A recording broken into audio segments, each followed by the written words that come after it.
Hello, I'm Ed Rabyd, otherwise known as the Rabyd Atheist, a former pastor turned atheist, now compassionate anti-theist.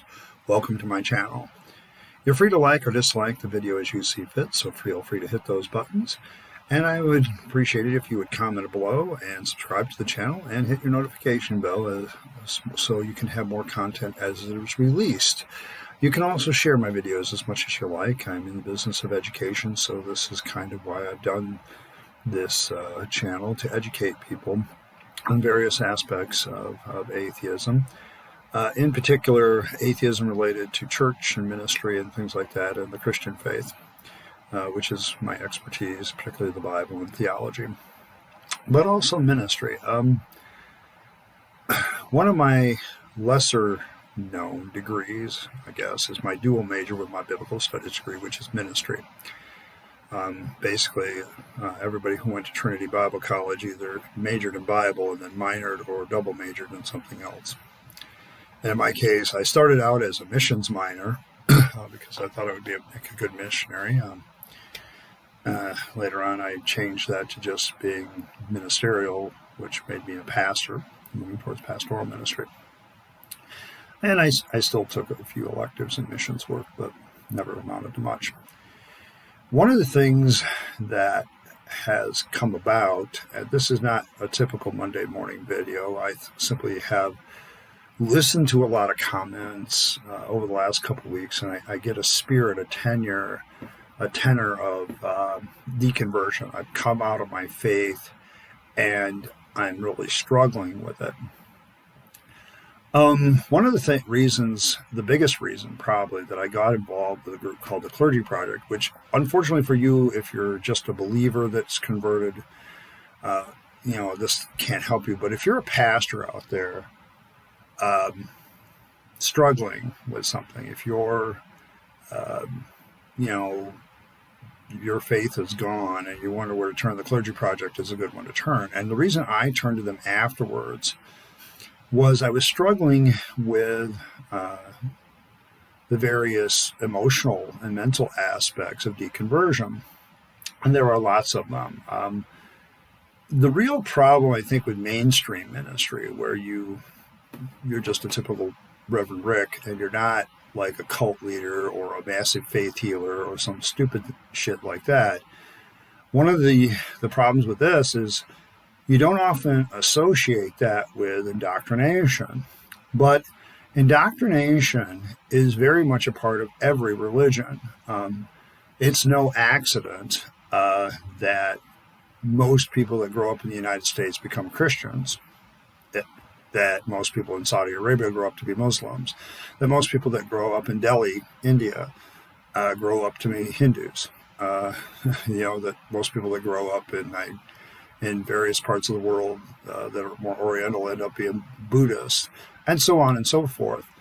My point is this, that our religion is more cultural and more indoctrination into a culture more times than not, and it doesn't really stand as a reasonable thing.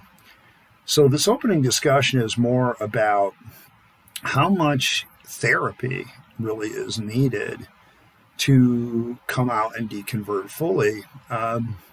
I've had this conversation. I got involved with the Clergy Project, as I said before, and one of the main reasons is I was looking for some counseling. And my counselor was directed to me through the Clergy Project. And every 2 weeks, me and her have a discussion about my life for about an hour.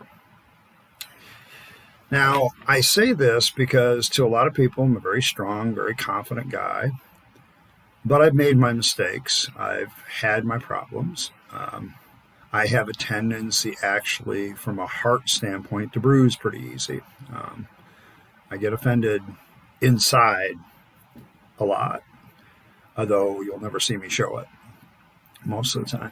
There are very few people that have been able to crack that shell. And those that have either earned a special place in my heart, or they're there regardless of what they did to me afterwards. And that causes further problems. But the biggest issue I had with therapy was deconverting. Now, when I talk about deconversion, and I talk about being an anti-theist. The reason I'm an anti-theist, and I'm a compassionate anti-theist, okay? You'll never see me get on this channel, and if I see, some Christian say something dumb, I'm never going to deride them and call them stupid for having faith. I ran into that today, where people were talking about their faith, and the reason they believe is they want to see some certain dead loved ones again. And, that's a nice wish. Reality probably indicates you're never going to see those people again. And there's really no evidence that there's anything beyond this life. So that's kind of an issue of faith. And faith, as I've said many times before, is a dishonest position. Because you're basically saying, I'm going to believe in something I can't prove, regardless of the proof against it or for it.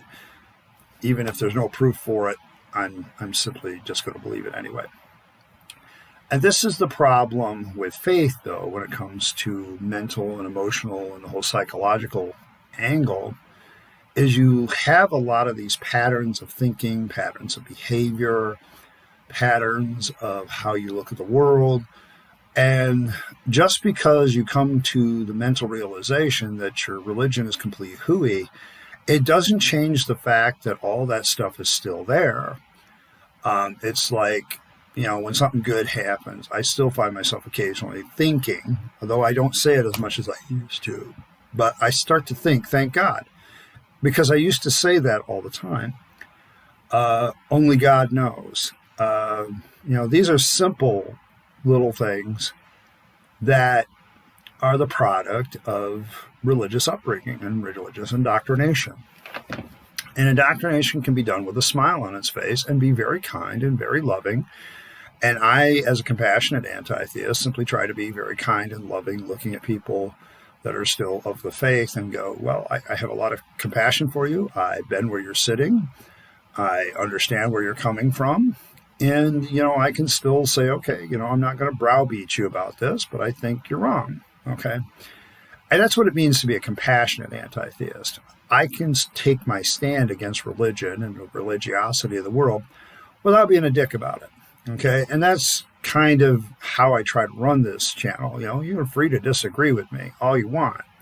It's not going to be offensive to me in that regard. But what it is you're going to have to understand is I have set myself on a path where I realize the way I think about issues, the way I think about different things in this world is very much conditioned and has been conditioned on indoctrination that I received since I was a child. Now, the thing about kids is that a survival trait in kids is to follow and believe authority figures without question. It's what makes them incredibly vulnerable, but it also saves their ass so many times that it's kids that don't develop this have, the rebel child is probably going to get more bumps, bruises, and among other things may find himself in danger. But when a parent or authority figure shouts, look out, a survival trick for a child is to look out, okay, to not question that and just to look out. There's certain survival traits that are deep-seated in children. Well, they're often used by all religions really, to tap into this, using that authority. Well, mama said, or daddy said, or teacher said. And you have to be very careful as an educator not to abuse the fact that children in general seem to obey and believe authority, whether or not there's any proof or evidence for what the authority is saying. And religion uses this, okay? Now, when you consider the fact, for me personally, that I got saved at age 8, I was convinced that I was a no good, rotten sinner. I went to the altar at a children's crusade, and I gave my heart to Jesus. I was in a Pentecostal church, so 5 years later, I spoke in tongues and became filled with the Spirit. 4 years later, I got the call into the ministry. I was going to be a minister, going to be a missionary around the world. I went through 4 years of Bible college, 2 years of seminary. Come out of that, still have questions, but I stick with it because I want to believe this thing that my parents and Sunday school teachers and everybody told me was true, and that I should never question the truth of this. Okay, and this is what faith does. It creates this box around the central core of ideas that you can never challenge. You're not allowed to challenge these things. You're not allowed to, even question them. And so when you lose your faith, like I have, that box is suddenly removed, but the stuff that's inside it and the stuff that's outside it still don't mingle right away. They don't overlap. They don't, the rational stuff outside the box that collapsed the box still has to go in and still has to take over what's inside. And that's what I would call deconversion and the process of deconversion. Because I still hold up certain walls. Now, some of the easiest ones to demonstrate, for instance, are some of the moral issues. For instance, when I was a Christian, two issues from, a sexual front were always that the proper relationship that God endorses in Christianity is one man with one woman in the bonds of matrimony for life. And that is the only acceptable thing to God in Christendom. Now, the problem is, anybody who's ever done a biblical study will realize that even in the New Testament, the apostles are apparently acknowledging that polygamy existed. The characteristic of bishops and deacons was you had to be the husband of one wife. Now, for years, my denomination said that was about divorce, but there's no mention of divorce in that passage, and divorce is handled in other places, and apparently is allowed, according to Jesus, for sexual infidelity, and according to Paul, if the unbelieving spouse wants to leave, okay, let him go. Okay, let him or her go. And then, so it can't be about divorce when it says the husband of one wife. It's literally saying that the leaders of the church should be faithfully monogamous. The rank and file can have more than one wife. I did a full 50-page study on marriage in the Bible, taking my biblical studies degree, 50 parts in my old blog called All Things Rabyd. It's still there. If you want to read what I was like when I was a Christian, just type in All Things Rabyd, R-A-B-Y-D, and you'll be at that blog, and you can go through it. And there's all kinds of things that I believe, whenever the date on each post is. And it was at that time I was really wrestling with a lot of things of faith. So that's what you're going to see. Now, going back and looking at that blog in retrospect, you'll get my mindset as I'm struggling through these issues of faith, still trying to hold on to my faith. Okay, so you get that. And I think I've said it before, about 2014, I'd actually lost my faith. So anything written after 2014, 2015, 16, I'd already lost my faith, and I was struggling to get it back with that blog. So you have that aspect of that blog, which kind of is interesting for me to go back and read sometimes, because I'm like, really, Jesus. But it's this deconversion issue and why therapy is often needed, particularly for pastors. It's not, getting back to the sexual issue, if you take away the Bible from what constitutes marriage, you have to ask yourself a few questions. Why do we even need it? Why is marriage a thing?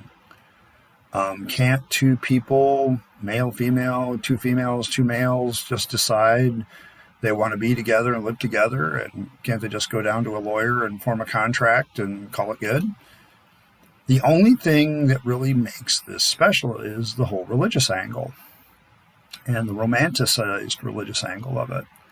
I couldn't really find any reason from a rational standpoint that if two guys and two gals want to live together and, share expenses and have kids and, do their own thing and live in a polyamorous relationship, I didn't have any way to really say rationally that's wrong.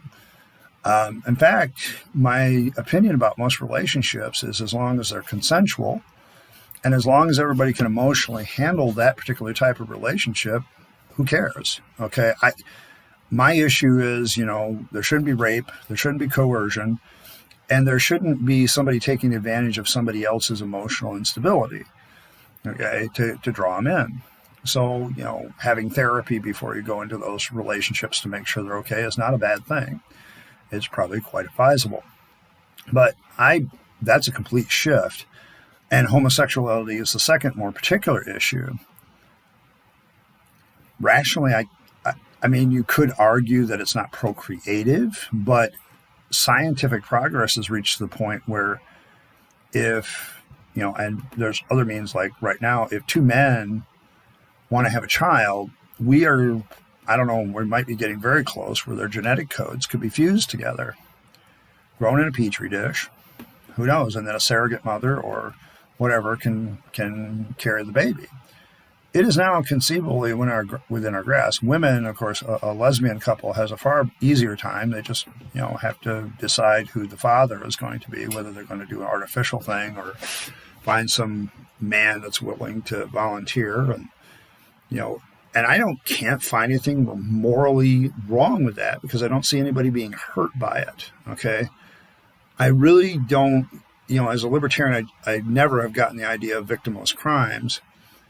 But as an atheist libertarian, I even have more so this idea that, sorry, they're not hurting anybody, so it's none of your damn business what they're doing. And whatever they want to do, whatever legal arrangements they want to make it. I think the only reason we have marriage in society anymore, practically, is it adds a whole legal covering to the whole relationship. That's all it does.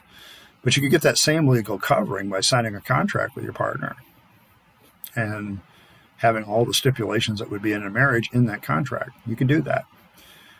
So yeah, I don't really get those two things anymore. And this is one of the deconversion issues that I have to talk about because I have a family and several family members that are still Christians that don't take my new viewpoint and is going to cause issues. So most of the time, what happens in therapy is I am able to talk through this with somebody else who can observe what I'm saying, because I don't always notice. Having somebody that's an objective voice, other deconversion issues, how I approach people. Christianity tells you to forgive all the time. Rationally, I think that's stupid shit, because I have literally seen abuse victims forgive their abusers and go back to their abusers because that's part of forgiveness. Yeah, fuck that.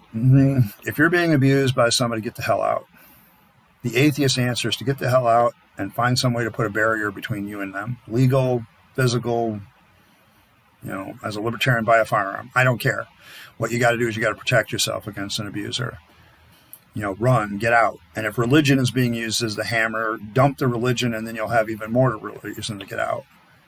One of the things that really bugs me, and this is where my ministry thing that I started with earlier comes in, is some of the things that unravel in all this is the guilt. Now, I know that rationally that the guilt is stupid. It's because of what I believed then, but emotionally and mentally completely grasping the fact that I shouldn't feel guilty over stuff that when I did it, I had a different mindset. But you can't help as an empathetic, empathy-oriented, empathy-driven person to not feel some guilt about what you did in the past, even though you didn't have the mindset that you have now. Some of the advice that I gave in the Christian worldview is just plain bad and quite frankly dangerous. And so you still have to work through the feelings of guilt, even though your mind says, you really shouldn't feel guilty about that. But your humanity is like, man, I just feel lousy that this person stayed in this abusive relationship for 5 more years than probably they would have because I told them that they needed to be more forgiving. I think now that forgiveness should be earned. I think that's a more rational. If people want my forgiveness now, they have to come and ask for it. Okay. And the reason I say that is you got to at least acknowledge you did something wrong. If the person I'm forgiving doesn't even think they did anything wrong, then yeah, fuck them. I don't have time for that. Okay. If you're not going to acknowledge your problem, and one of the reasons that my wife and I got back together after being separated over this was she finally came forward and to her credit said, you know what? Yeah, I'm going to take our half of our marriage problems. And we've been working on them ever since. And that's about as far as I'm going to talk about that. The rest of it's kind of personal. So, but I just don't, the mindset changes. So therapy becomes having a professional talk to you about these issues is very helpful. And if you're really struggling with the deconversion issues of changing the mindset, particularly if you were a minister for a long time, I have to encourage you to get therapy. My therapist, she's wonderful. She has absolutely helped me because she's secular herself. She's an atheist herself. And she's also somebody who's converted from, deconverted. So it's helpful to talk to somebody that can help you work through those issues. And I cannot emphasize this enough. If you can afford it, if you have some means of making it, find yourself a secular therapist, preferably one that's closer to your non-belief system, and sit down with them and start talking about deconversion. Because there's more to it. It's how you treat people. I mean, the most simple one, and this is what I'm going to close with because I think it's most obvious, is the judgmental attitude. When I was a Christian, I used to see, say, a woman walking down the aisle of a grocery store and she's wearing, say, some skimpy shorts and a tank top or something that's a little bit revealing.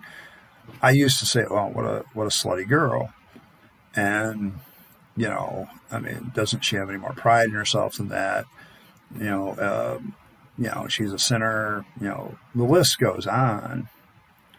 Now I look at it and go, well, how she dresses is her business, and it's certainly how she dresses, and compared to me, that doesn't make me a better person than her. But that's how judgmental attitude is enforced. You're a better person because you hold your faith. You're a better person because you hold your morality. As much as religious people try to say they're very humble, I think it's the most prideful, most arrogant thing in the world to think you're better than somebody else because you held a certain religion and you engage in certain behaviors and that they don't, and you don't do certain things that they do. Nothing can be more dividing than the religious standards that allow you to be a judgmental prick. And this is one of the biggest shifts that I've seen personally, is just to look at people as they are and pass no judgment based on a predetermined standard that they have no way of making. You're not even making that standard yourself, and then you're expecting other people. But, it allows you to feel good about yourself. And a lot of what religion is, and a lot of what deconverting and having a therapist is about, at least to me, is coming to terms with the fact that you're not an asshole anymore, that you're not a judgmental person, that you're not a person that, passes judgment just because of what somebody's wearing. Now I look at that same girl and say, well, shit, yeah, it's 85 freaking degrees. I'd be around, walking around with less clothes too if I could. It's just a matter of trying to cool off for most people. She's not trying to catch anything, I just don't get it anymore. I've also, on that same vein, come to terms with the fact that as a heterosexual male, I'm attracted to females, and that's okay. It's not a bad thing. This is, survival. This is how the human race has survived. And it's only my society that sometimes says that certain relationships are wrong. And I would agree, some certain relationships are not rational and they're not good for you.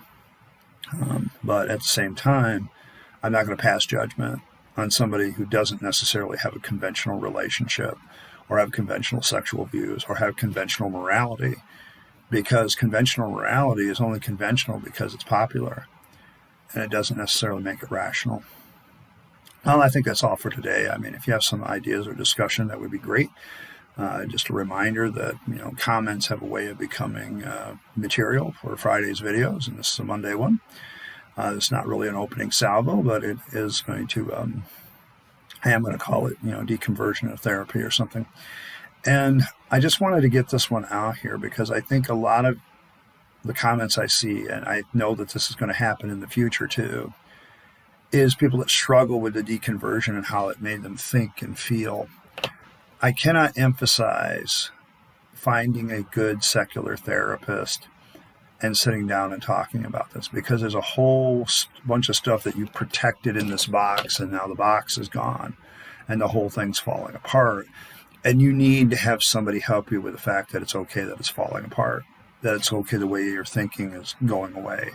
And some of those things, some of those attitudes, some of those moralities aren't there because there's any rational basis for them. They're there because you were indoctrinated to believe them. Even with people that loved you and cared for you and put their arms around you, it's still indoctrination. It doesn't have to be done with cultic techniques. Indoctrination can be done very simply, especially if you've grown up in the church and had a good Sunday school. But as I said, comments have a way of becoming a conversation piece for Friday. I want to just thank you for stopping by again. Just a reminder, I don't allow name calling in the comments section. You're free to demonstrate that somebody's a fool. Just don't call them a fool. Be sure to like, subscribe, and get your notifications set for whatever you want so that you can get content as it's released.